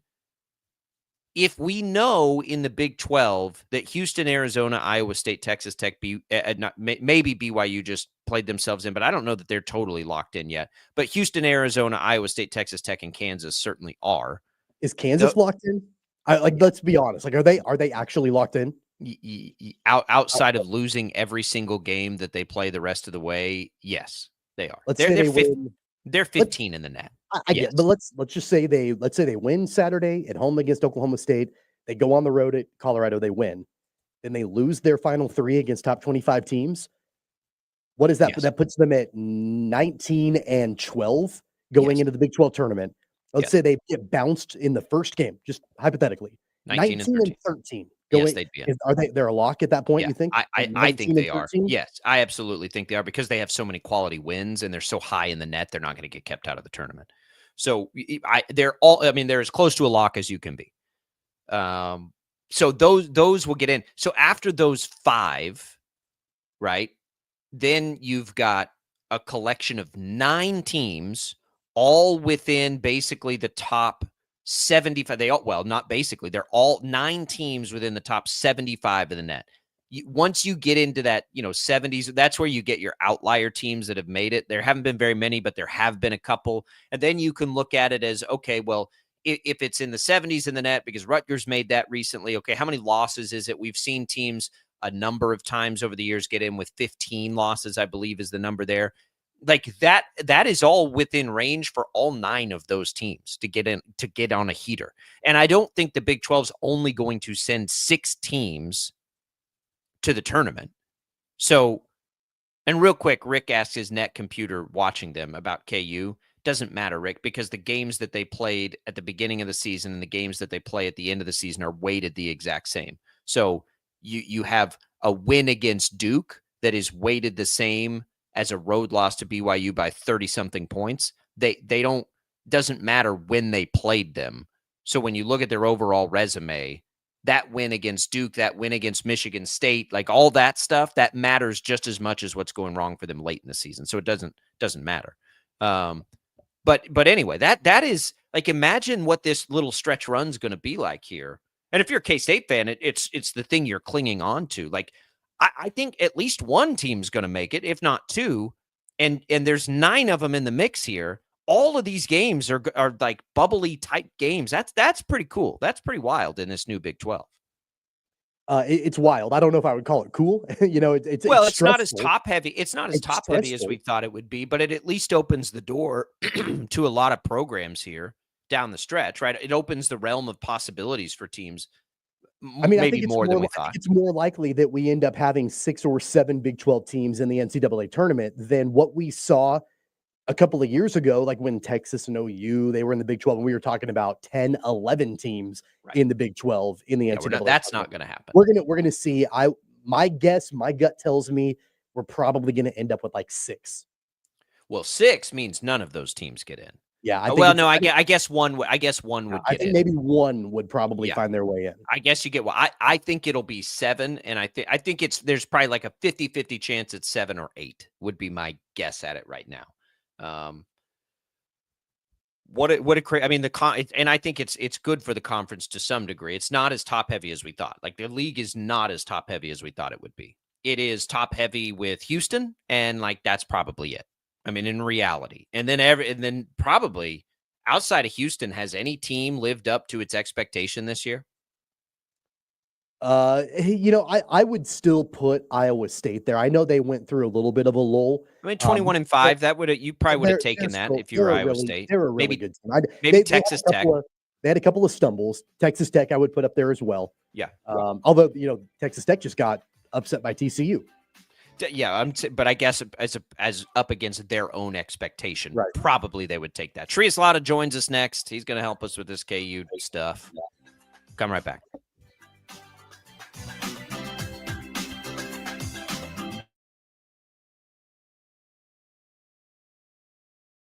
66 counties, 4 regions, and 1 weather team that you can trust. Find Storm Team 12 every weekday at 5:30 on the KSCW. Whatever the weather and wherever you are, Storm Team 12 is zooming in, going zone by zone to give you a more in-depth look at the forecast and some science behind the storms so you know more. We're focusing on the forecast so you can focus on what's important to you. Storm Team 12 Weather Focus, 5:30 on the KSCW. The future of television has arrived. Next Gen TV is here with stunning video, movie theater quality sound, enhanced voice clarity, and interactive features, all upgradable for the future. Learn more at watchnextgentv.com. Sometimes people tell us, I don't get it, it's just tea. But let me tell you, we are so much more than just tea. With 20 plus flavors of sweet and unsweet iced tea, the possibilities are endless. Come on in and try them all for free to find your favorite, or get us on the go for your busy lifestyle. And don't miss happy hour every day. So the next time someone tells you it's just tea, tell them to come by and find out why we say, drink tea, be happy. Is the canvas of our imagination. They tell a story. Clouds affect the events of your day. Sometimes they growl, sometimes they inspire, but they're always the messengers of nature's mood written in the sky. Storm Team 12 understands the language of clouds. We're dedicated to decoding their message so you know what to expect. Behind every cloud, there is a story waiting to be told. Trust Ross Jansen and Storm Team 12, alerting you first to the impact on your life. When you need help, remember, you're not alone. We are here. We are neighbors. We are together. We are Kansas.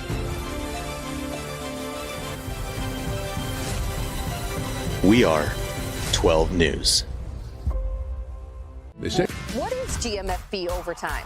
It's Peter, Jamie, Kyle, and Akbar breaking down the NFL 5 days a week. It's okay to be excited. It's this, that, and a whole lot of It's football for everyone.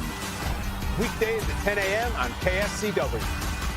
Are following a breaking update. Every day, all day, stream the stories that have you talking near and far. Whoever is behind the wheel of this bus is not stopping. From hundreds of local reporters and meteorologists spanning the country. Chaos here this morning at the UW campus. Search LNL for the all-new Local News Live streaming app. Make yourself known now. 31001 in traffic pursuit. Oh my God, here. Investigate TV Plus begins with real people.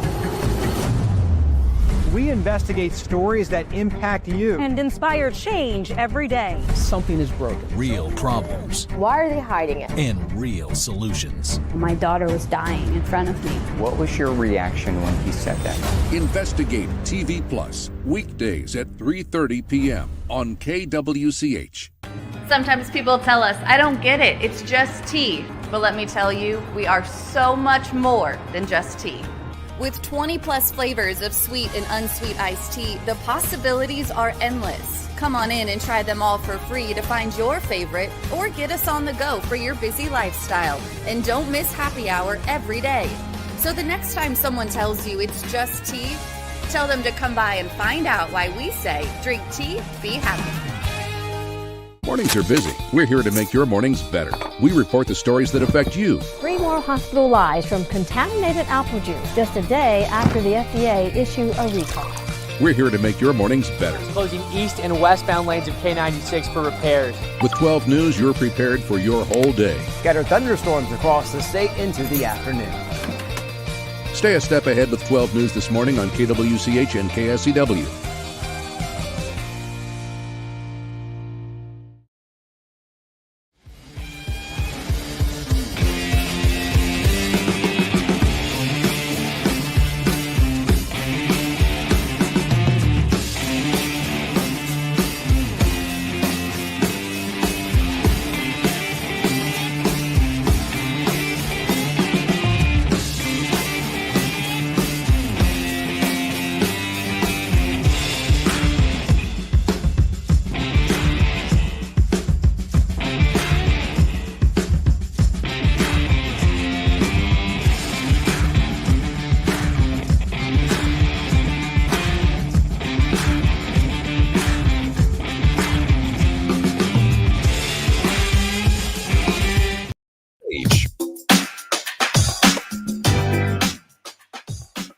Welcome back, everybody. Jump the gun a little bit. Shreyas Laddha is our next segment. We're going to talk a little football here. Before we do that, though, I want to tell you about your chance at the ultimate trip to Vegas in March. Winning's easy. Just download the free Odyssey app, log in, listen to KFH Radio, listen each day for a minimum of an hour for your daily entry. It includes travel and accommodations for 4 to Las Vegas plus $20,000 spending cash.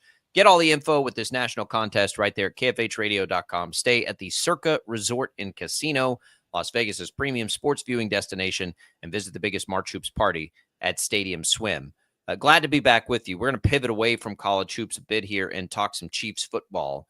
It was Nate Taylor, Tommy, yesterday reporting that the Chiefs don't have a plan to franchise tag anybody. That doesn't surprise me. I don't know. That never really entered my realm of thought of options for them, of their impending free agents. Amenahue would be too expensive. Bolton would probably be too expensive. You're not going to tag a safety. I don't think. I've thought about this a lot. I don't think that I picked the Chiefs the year after they lost to Tampa in the Super Bowl, but I think I've picked the Chiefs every other year since then. And I'm kind of finding myself at this crossroads. Like, and obviously we got to see the offseason play out. It's good. I'm like next year feels like a rebuilding year to me to some degree, Tommy. I'm not sure that I have them getting to a point where they're going to be a Super Bowl favorite before the season. They've got so much work to do. Trey Smith, they just like, there's no way they're going to tag Trey Smith. Like, they don't have the kind of room in the cap to do some of this stuff. They'd be better off trying to see if you can push some of that money back with Trey Smith, right? And see if you can get it later down the road than to tag him. They have a lot of things that they have to do this offseason. And one very, very, very glaring thing that's one of the most difficult things to do in football, which is find a left tackle.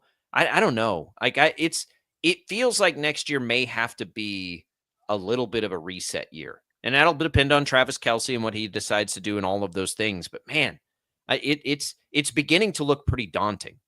It might have been a little bit different with the franchise tag situation for a guy like Trey Smith if the way that the NFL let you tag or had you tag offensive linemen was different.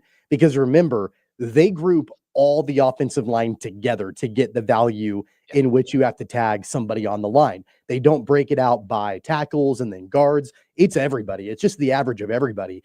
And so if it was broken down by just the guard position, then the franchise tag probably wouldn't be as much for them to tag Trey Smith. But because you're adding in left tackles and the amount of money that those guys get and like that sort of thing, that shoots up the price tag for the franchise tag, for somebody like Trey Smith. So I do think it's out of the realm of possibility for them to do that. And I just think that they've got to get creative, and I think it's pretty much a foregone conclusion. I think that Trey Smith is gone because he's going to get a lot more money out on the open market than what the Chiefs are going to be able to pay him. But then from there, you've got to get creative. You've got to go all in on left tackle. And I think by all in, I think that means in free agency. I don't think that means in the draft. So you've got to get creative on how you pay that person. I don't know how you can afford that. That's the problem there is I don't know. Are you willing to, because the Chiefs have done this so many times before. Are you willing to once again go back to the well to try to find a starting left tackle at number 31 in the draft? Because that hasn't worked.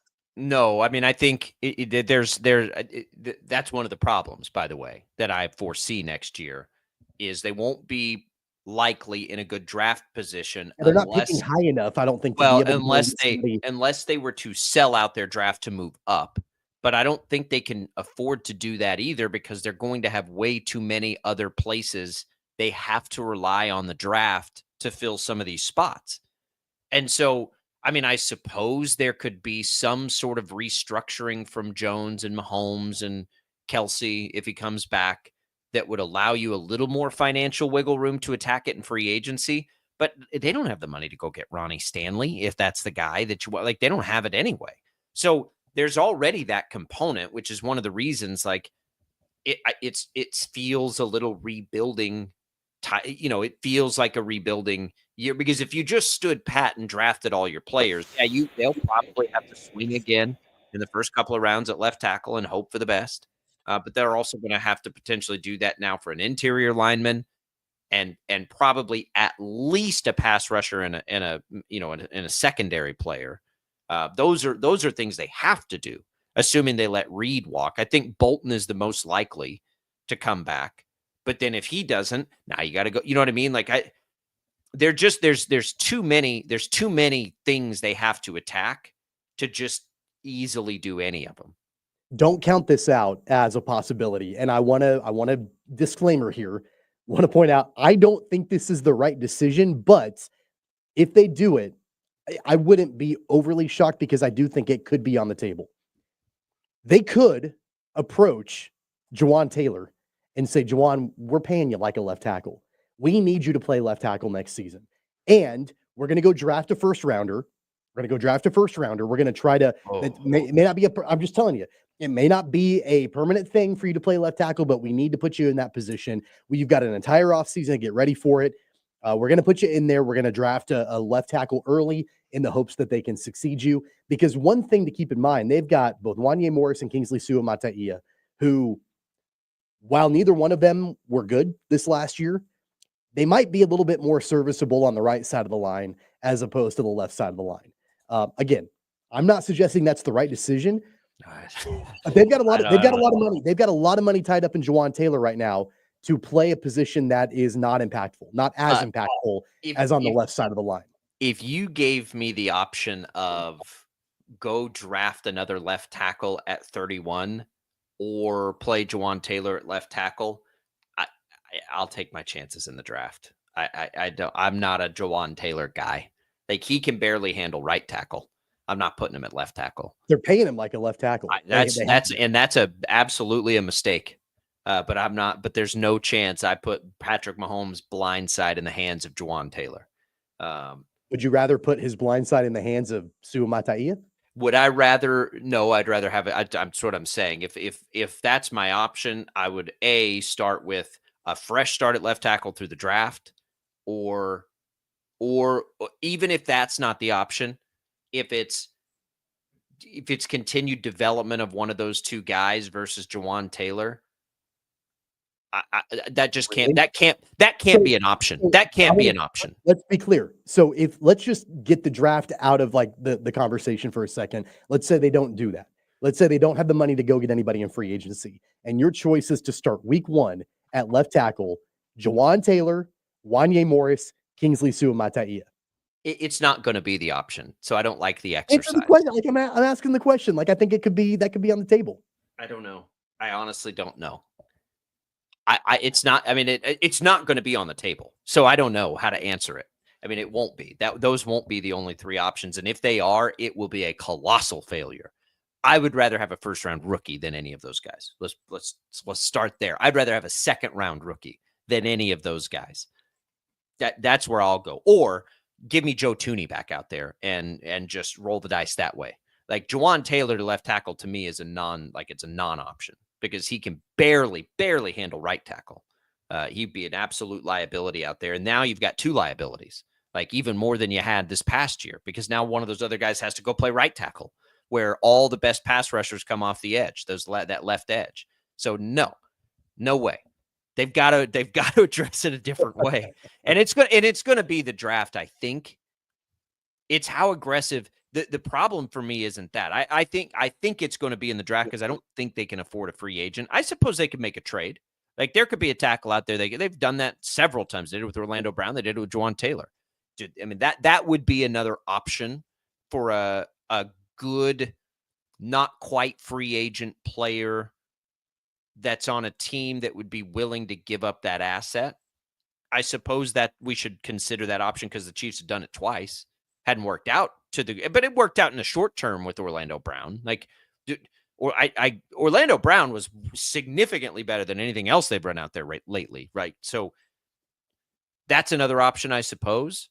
The whole thing for me is, though,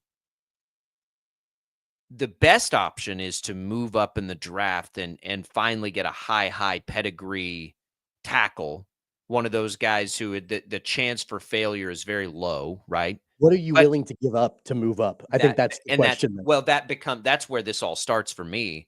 But because if you were to do that, it would cost you a lot of draft capital.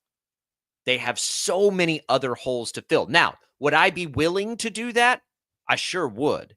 Like, I'd be willing to do that to solve left tackle at the mercy of the defense not being as talented next year for a year. I would absolutely be willing to do that. The reason I brought all this up is, if you do that, can you then pick the Chiefs to go back to a Super Bowl next year? And that's what I mean. Like, I would be totally fine if they did that, because I think like, long term, solving left tackle is far more important than replacing talent on the defense. And sorry, Spags, that's just the way it is. Mahomes is just more important. But it's going to make it tough on the team if that's the path they have to go down. But I do think it's the best option. And if it's the best option, it's at the behest of a lot of these other players.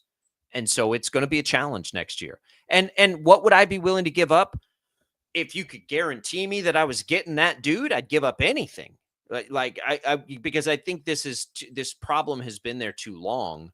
In a 1-year scenario, I'd give up anything to do it. To solve left tackle, you could give me holes everywhere else that could potentially be a hole through this offseason, but you have to know that really diminishes their chances to get back to another Super Bowl next year. I think more likely what we've seen historically is it's going to kind of cost them for 2 years in a draft, right? At least 2. Can you find a partner who's willing to take a first, maybe a third this year, maybe a second next year, then maybe another second a year after that? That would be the kind of trade the Chiefs would probably would most likely prefer to do, because you sort of soften the blow over a handful of years. And I think while a lot of teams wouldn't like that, when you have Mahomes, I think you can kind of do that stuff, right? Like Mahomes always raises your floor to the chance of a Super Bowl. So, even as you're having to retool and rebuild a little bit, I think that's okay. The question then becomes, how much urgency do the Chiefs feel with Kelsey and Chris Jones and even Andy Reid to some degree to try to do something next year? Because if that's the case, I don't know what the answer is. And that's my point in all this. I was really curious about this, so I went and looked it up. All the teams in the NFL right now, all 32 teams, when you look at their starting left tackles, over half of those starting left tackles were drafted in the first round. Whether or not they're with their original team or not. The answer, yeah. They're all in the first round, and the lowest in the first round was drafted 23rd overall. Okay, so you've got other teams that they've got a starting left tackle that, they were drafted in the second round or fourth round, but it's all the other rounds. And then even there's 2 undrafted free agent or undrafted players that are starting left tackles in the league. But all the other rounds of the draft combined make up for less than half of the starting left tackles in the NFL right now. Everybody else, more than half of them, were drafted in the first round, either by their original team or they were traded to their current team. And again, it's Christian Darrisaw was drafted at 23rd overall. He's the lowest one in the first round that was drafted as a starting left tackle. So there's not a whole lot, at least in the league right now, of starting left tackles that are drafted in the late 20s or early 30s that are starting right now. It's a great stat, or later, into other rounds. And it's why I always say it's one of the most difficult things to do, to have to solve that position when you're never in a position to just draft one, which the Chiefs are not. I would have to go look to compare what you just talked about with other positions, but outside of quarterback, it appears to my memory as I try to just do a mental, filing of things, left tackle's the next hardest one to find later in a draft. Left tackle is very much a pedigree. There's a certain level of athleticism that comes with it. It's like quarterback. It's really hard to get one outside of the front part of the first round. It happens. It happens from time to time. Sure, it does. Isn't that why it's a little bit surprising that the Chiefs leaned on a guy in Wanye Morris that they drafted in the 5th round, and then a guy like Kingsley Suamataia that they drafted, in the 2nd round, but it was obviously late in the 2nd round. Maybe not having them on the roster, but entrusting them with that position where they were drafted. That doesn't happen in the NFL right now. The impact left tackles are the ones who are taken at the top of each draft. That's just the way it is. Always. If it's not a quarterback or if it's not a pass rusher, it's almost always a left tackle, right? At the very top. So he was, the end of a 2nd round. I don't know that they had a lot of better options last year. In reality, again, I'm not saying that having those guys on the roster is in and of itself a bad thing. I'm not. Nobody's closing the book on either one of those players, but I am closing on the book of the idea of either of them being the starting left tackle to start next season. You just can't do that. So then what? And that's not the only way. Again, that the Chiefs have tried to do this. They traded for Orlando Brown, who was a right tackle, to try and make him a left, and he did okay, but not good enough for their standard of being paid that way. And then they did the same thing with Jawan Taylor. He's never played a snap over there, nor should he. Those were 2 ways that they failed. So they failed through the draft. They failed through trade.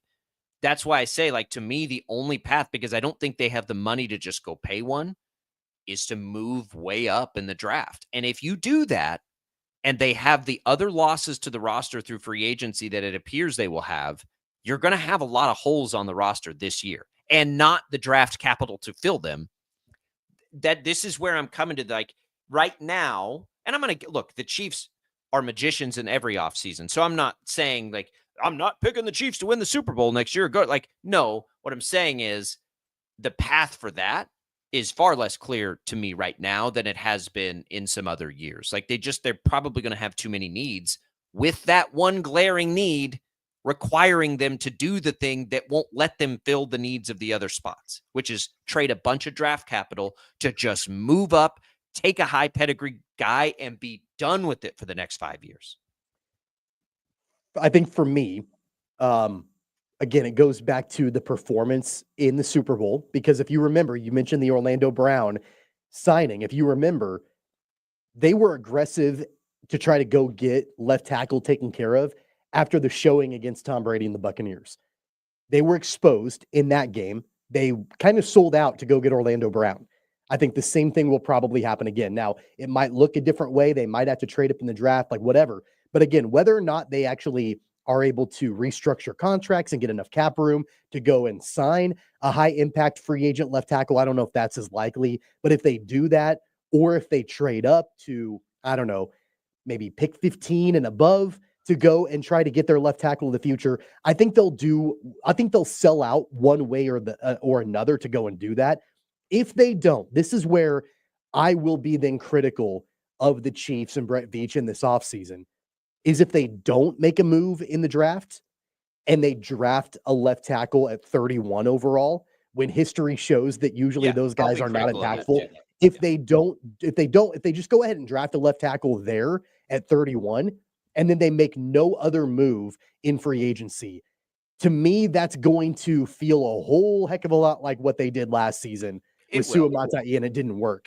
But I do think because they were exposed in the Super Bowl, I think they'll sell out a little bit more. They'll be more aggressive to take care of that.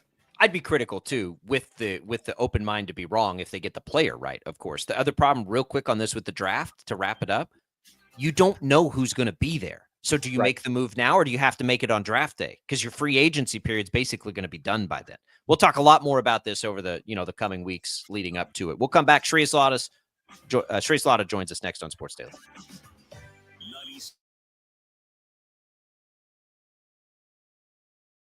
66 counties, 4 regions, and 1 weather team that you can trust. Find Storm Team 12 every weekday at 5:30 on the KSCW.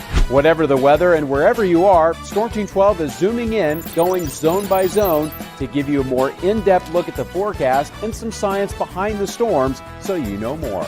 We're focusing on the forecast so you can focus on what's important to you. Storm Team 12 Weather Focus, 5:30 on the KSCW. The future of television has arrived. Next Gen TV is here with stunning video, movie theater quality sound, enhanced voice clarity, and interactive features, all upgradable for the future.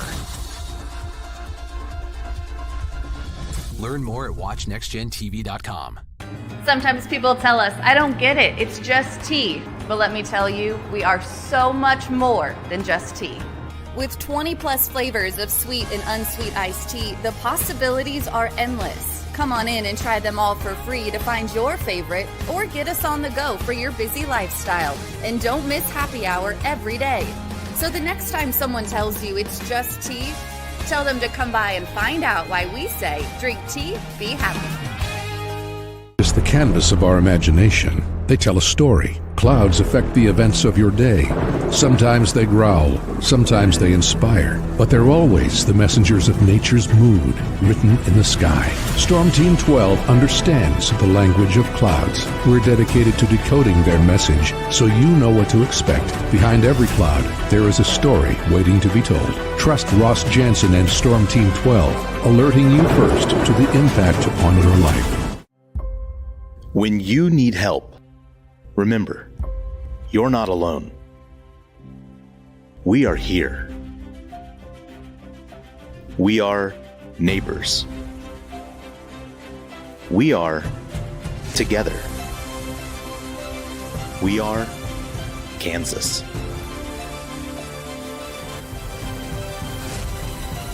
We are 12 News. They say, What is GMFB overtime? It's Peter, Jamie, Kyle, and Akbar breaking down the NFL 5 days a week. It's okay to be excited. It's this, that, and a whole lot of. It's football for everyone. Weekdays at 10 a.m. on KSCW. Are following a breaking update. Every day, all day, stream the stories that have you talking near and far. Whoever is behind the wheel of this bus is not stopping. From hundreds of local reporters and meteorologists spanning the country. Chaos here this morning at the UW campus. Search LNL for the all-new Local News Live streaming app. Make yourself known now. 310-01 in traffic pursuit. Oh my God, here. Investigate TV Plus begins with real people. We investigate stories that impact you and inspire change every day. Something is broken. Real problems. Why are they hiding it? And real solutions. My daughter was dying in front of me. What was your reaction when he said that? Investigate TV Plus, weekdays at 3:30 p.m. on KWCH. Sometimes people tell us, I don't get it, it's just tea. But let me tell you, we are so much more than just tea. With 20 plus flavors of sweet and unsweet iced tea, the possibilities are endless. Come on in and try them all for free to find your favorite or get us on the go for your busy lifestyle. And don't miss happy hour every day. So the next time someone tells you it's just tea, tell them to come by and find out why we say drink tea, be happy. Mornings are busy. We're here to make your mornings better. We report the stories that affect you. 3 more hospital lies from contaminated apple juice just a day after the FDA issue a recall. We're here to make your mornings better. Closing east and westbound lanes of K96 for repairs. With 12 News, you're prepared for your whole day. Scattered thunderstorms across the state into the afternoon. Stay a step ahead with 12 News this morning on KWCH and KSCW.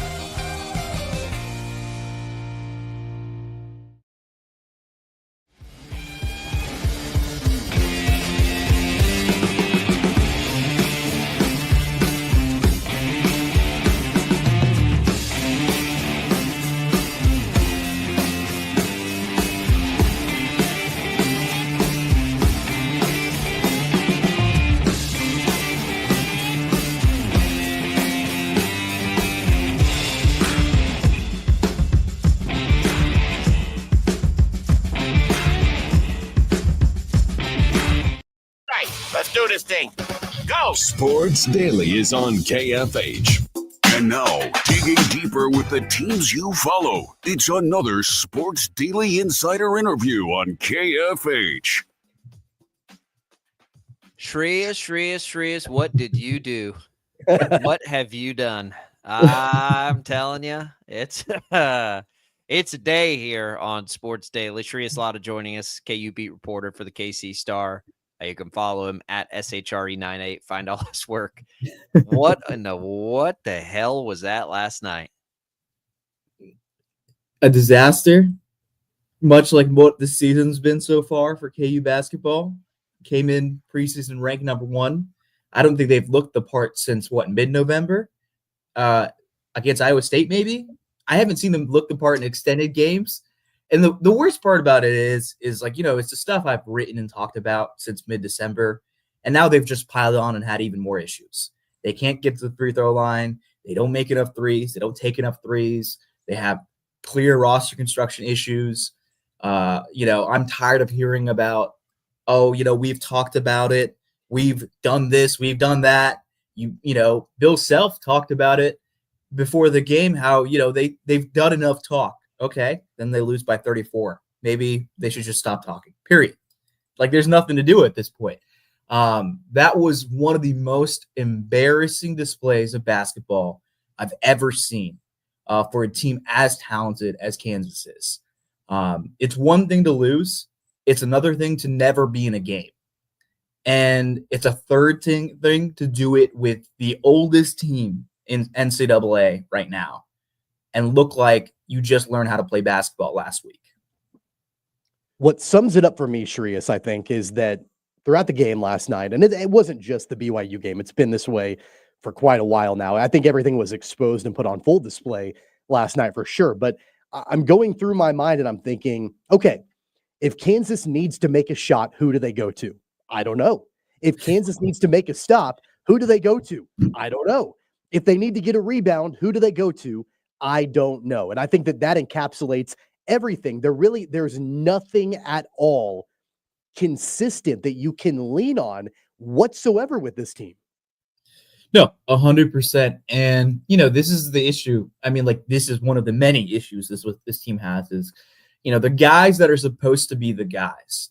When you ask yourself the last couple of years, even 2022, the teams that have had good Kansas teams, how talented they are, were just another level of talent than what Hunter Dickinson and Zeke Mayo are. No disrespect to Zeke Mayo. He's been great. He's probably one of the few guys you can sit there and say, I think he's done well from the transfer portal for Kansas.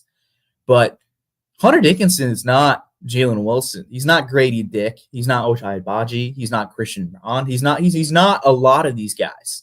And no disrespect to him, but he has too many games where I feel like he just doesn't do anything in a half. And you look, he has 4 points on 5 shots, and then he ends the game with 15 points on 5 of 12 shooting or 6 of 13 shooting. And the only thing he does is shoot around the rim. I mean, he takes 1 3 a game. He shouldn't be shooting that bad. If that's your entire game is built around offense, then you got to be more efficient than he is. And maybe the spacing around him isn't good. We know KJ and DeJuan are not doing him any favors, but I think everyone talked about the Hunter Dickinson edition as this great thing that, they landed the number 1 transfer portal guy so much. All the national media talked about it. I think everyone expected more than what we've seen from Dickinson and this KU team the last 2 years. I said it on Twitter. I think about it, and I was like, last 2 weeks, I was like, are they better than last year's team? And after yesterday, I don't think they're better than last year's team, which is really crazy to say. Yeah. That's insane to say. They're better on paper, but they're not playing better. And and that's where, for me, Hunter Dickinson, who can roll out of bed and go 16-8, I think is the problem. I mean, it's the elephant in the room of the last couple of years. DeJuan Harris was the starting point guard on the last national championship team. Yeah. Right? KJ Adams doesn't have an important enough role to be that impactful to what we're seeing. I disagree with fans on that. It's Dickinson. And now it makes me wonder, and I think he said all the right things after the game, but he's just not a leader like that, like Bill Self needs that guy to be historically. I mean, could we ever imagine Frank Mason or Devontae Graham or Jalen Wilson or Ochai Agbaji letting this sort of psychological mess happen on a KU basketball team? Because that's hard for me to imagine. And Dickinson, if he's going to be that guy, which they're making him that guy, he just doesn't seem to bring any of that other stuff off the court to the table for at least that anybody's buying into on that roster. Yeah, I think it's just weird to watch from afar and even up close. I think Dickinson's handled this season as well as anyone could handle it. Right. He's great press conference wise. He hasn't blamed anyone but himself, and the team and getting better. And I think that's a lot of maturity. I think I've seen from him in this last 2 years than I think I expected him from what I saw in Michigan. But I agree. And I think I go back to this, and I've talked about this with some of the media guys on the KU beat, is when you, and we talked about this a little earlier, when you need somebody to create their own shot, there's not a guy on this team that I can say, hey, give him the ball and create the shot. Maybe Zeke Mayo, but he's a little shorter, so it's tougher to create a shot.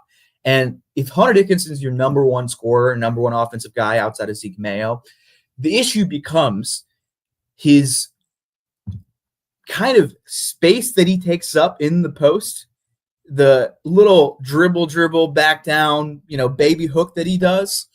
I think psychologically it does something to KU shooters because they're just sitting on the corner waiting for a possession to play out. And a lot of times, they're not getting the dump off that they might need. And And he can't create his own shot. He can't create shot for his teammates consistently. So then you ask yourself, okay, what can he do well? Well, he's a good offensive player and he's a good rebounder. But then they go against Utah and he gets 7 rebounds against a lengthy, court, back full court, like they had. And then he drops 14 rebounds against BYU, but it didn't matter because I think KU still got out-rebounded. And a little bit of that is KJ Adams not being a good enough rebounder, of course. But it just feels like the fit behind the 3 guys, like those 3 guys just don't coexist. And then the guys they've brought in from the portal have been a unequivocal disaster. AJ Storr has been horrendous. And I'm tired of talking about if they give him more minutes. Every time they give him extended to play, he's been awful. Against any good team, he's looked bad. Rylan Griffin, he shows flashes. He shows certain games where he looks good, but he's clearly in his own head about it because I don't see a consistency game in, game out. David Coit, he's like 5'11". I don't expect that much out of him. If he makes a couple threes a game, that's great. I'm thinking who else? It's just not been what anyone expected. Flory is a good and promising player, but he's a freshman that is not ready to have a real offensive role yet, and you can see that on the offensive end. And it is why we're looking at this team, and I looked at them start triple big last night, and I just looked exasperated is the word I'd use at that lineup. I was like, I cannot believe that is a real lineup that we're using in 2025. This is not 1975. And I'm like, maybe, I'm not Bill Self. I'm not a Hall of Fame coach. Who am I to say that doesn't work? But I was like, I don't think this is a good lineup. And then they start off another game on a bad, start, bad energy. They can't play defense as well. The shots are not going down. And I think Bill realizes his mistake because Rylan Griffin comes out and starts instead of Flory in the second half. It's just, to me, every time you think this team could turn a corner, they can't put together 2 games where they look like a good basketball team. It hasn't happened since mid-January. They're 8-7 in conference play. Last year, guys, they had 8 losses. Do we really think they're not going to have more than 8 losses with the way their schedule's looking? No, they will. They're going to lose to Houston. They're probably going to lose to Texas Tech. They could lose on senior night. I think they'll beat Colorado just because Colorado's god-awful, and Oklahoma State because they're bad too. So I'm thinking maybe 2-3 wins out of the remaining 5 games. They're going to go limping in to the Big 12 tournament, probably have to play on a Wednesday, which, doesn't happen for a Kansas team. Probably get a 7, 8, 5, 6, 7 seed, whatever, and probably lose in the first 3 rounds of the NCAA tournament, depending who they play. Yeah, let's real quick talk about Bill Self, because obviously the players are not executing, but things are compounding as well. Bill Self's the GOAT, right? Like, he's a Hall of Famer. He's had a terrible coaching year as well, and he's had a terrible roster construction year once again. I mean, we talked about it earlier in the show that, he ran back 60% of the starting lineup from an 11-loss team, thinking that the supporting cast around them just needed to get better. But really, a lot of the issues have been with those 3 guys that he returned. And I think that starting lineup last night just encapsulates like the desperation, grasping at straws. Like, hey, we're going to throw 3 bigs out there against a BYU team that likes to launch up threes. And I think that from the lineup perspective, from the in-game adjustments, I think part of the reason why guys like Griffin and Storr aren't producing, number 1, they're just not executing, and that's on them. But number 2, they're not given any kind of grace from Bill Self either. They make a mistake, their butts on the bench, when these other guys, the big 3, are making mistake after mistake after mistake, and they're still playing in a game. It's kind of a double standard there. What have you seen from Bill Self? No, I agree. And I think you go back to how much does he trust these guys? He clearly trusts those 3 more than he trusts anybody else on this team, to the detriment or to the benefit of KU basketball. He's going to ride and die with his guys. And honestly, I respect that, because he clearly knows what's going on behind the scenes at practice. He clearly knows how these guys are acting, how much effort and time they're putting into the game. I'm not seeing that. I can hear things, but it's not the same. And to me, I don't know if there is a solution. Tomorrow you say, let's bench KJ Adams and put in Rylan Griffin and AJ Storr in the lineup, and we bench like DeJuan Harris or something. Or, you put in Zeke Mayo at the 1 and put AJ Storr. I don't think that lineup would have won them a game against BYU. I think maybe they lose by 30 instead of 34. I mean, come on. Like the defense would have fell off. I mean, this is my thing. It's like, they have these moments where they look like a competent basketball team when they leave team scoreless for 6.5 minutes. And in a competent basketball team, you would cut a lead that's 15 or 10 to more than 10 or 15. But Kansas makes it a 9-point lead or an 8-point lead instead of a 10-point lead because they can't score the basketball. Yeah. They were 46th in adjusted offensive efficiency before yesterday's game. I bet you that number went down after last night. Yeah. And it's just not good enough. It's not good enough basketball on the offensive end. And I don't think their defense is bad, but it puts so much pressure on the defense to perform that eventually it's going to crack, right? And, I don't think they're number 5 in the nation defense like Ken Pom says they are, but I certainly think they're a much better defensive than offensive team. It's all bled over now. They can be a top 5 defensive team, but now it is really good. And look, Bill Self doesn't make a habit of starting 3 bigs. He's doing anything he can to try and switch it up. It didn't work, but he's trying to do something. It's a mess, and now it's a psychological mess, and now we'll find out what that means, right?